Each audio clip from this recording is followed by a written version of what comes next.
man, got that junk on the first try. Mini 2, DJI Mini 2. I love this thing, man. I love it. This is so much different from the first Mini in so many ways, but definitely one of the first things that you can catch off the first sight is the controller. Second thing is how quiet it is. The first Mini was so freaking loud, and this thing is like a little mouse. You can barely hear it. I love it. Let's bring it up one more time.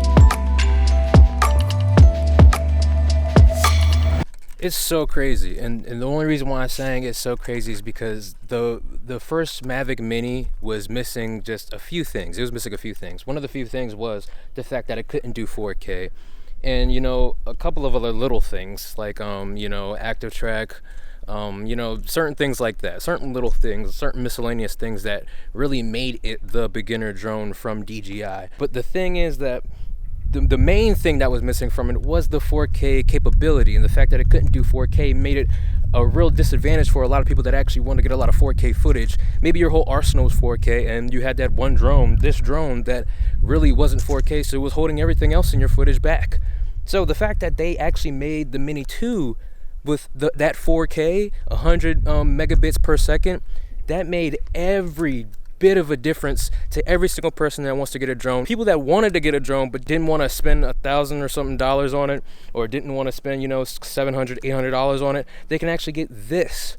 Which is like $499 or $599 for the Fly More combo. You can get this actually, and you can go ahead and get that 4K 100 megabits per second, that perfect image that you want out of this beginner drone. People, this is big.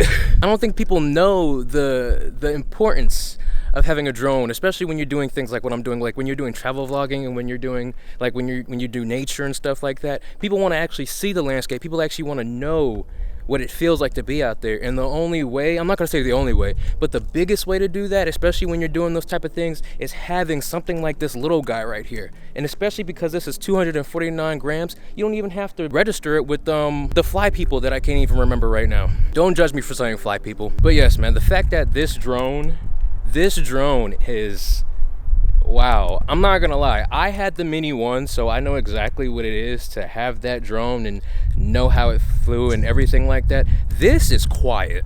This is so much more quiet. The 4K on this actually looks good. The fact that you could take raw pictures on this thing instead of just JPEGs that I used to get on my Mavic Mini, my first Mavic Mini, that used to suck because everything else that I had used to do the raw footage, the raw pictures, but this used to do the JPEGs, and I used to hate that. The fact that you could do raw pictures on this now makes it all the more difference. Okay, honestly, there's only two reasons why I switched from the first Mavic Mini to the Mavic Air. The first reason is because the Mavic Mini, the first one, did not have that 4K capability, which really set me and my footage back. Well, I thought so. The second reason why I moved to the Mavic Air from the Mavic Mini is because the Mavic Mini, the first one, did not have the photo capability of taking raw photos. They only do JPEGs, and everybody knows that JPEGs does not have as much information as raw photos do. But seeing that this drone, the Mavic Mini 2, comes out with the 4K 100 megabits per second, the actual raw pictures, this thing is actually a contender for the first Mavic Air. And a matter of fact, with its price point at $599 for the Fly More combo, you're kind of looking at a Mavic Air price. Not talking the two, I'm talking about the first one too. Yeah, man, tell me if you guys like that footage. I really like this drone. I didn't really expect much out of it because I've had the first one, like I said. But this one, I didn't know that this one was gonna be much of a difference, but it is. And another thing that I noticed out of this is the fact that I did not get that 30-minute flight time. I kind of got around 24 minutes, but maybe that's due to the fact that I was using sport mode majority of the time, and I was also using 4K 24 frames per second. So maybe because I used that combination, or maybe I was using it a little more, I didn't get that 30-minute flight time, but I'm pretty sure I can get it if I was to try some other settings, or if I was to do not sport the whole time that I was using the drone. Along with that, the first Mavic Mini came with a little small controller that didn't have really that many buttons on it. But this new controller, I'm not gonna lie, well, don't look at my broken phone. This controller, this new bulky controller, it fits more better in your hands. It doesn't feel like you're gonna drop it. This controller is definitely different from the last controller that they've been using for every single other Mavic drone besides the Phantom.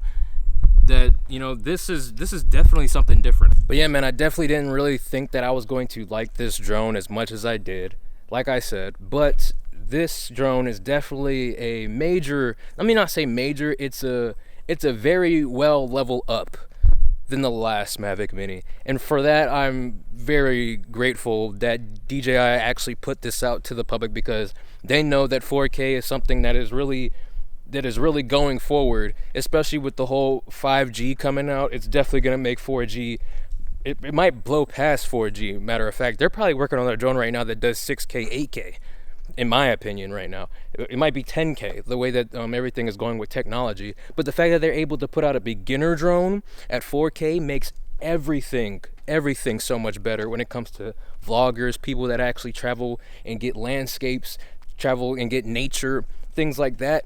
You know, this drone, the fact that you can bring it anywhere, the fact that you can fit it in your pocket, the fact that it's so easy to learn, understand the app and the interface and everything, makes it so much better for everybody to go ahead and be able to just pick this thing up and just go and do whatever they can with it. But yes, beautiful people, if you like that footage from the Mini 2, make sure to let me know down there in the comments. And also, if you have any other questions about this drone, make sure to also let me know down there in the comments, because I'm here to answer all your questions. This probably won't even be the last video that I do on this drone, just because I like it so much, and because it is a beginner drone, so there's probably going to be a lot more things that I need to go over, and the fact that I didn't go through all the settings and all that stuff.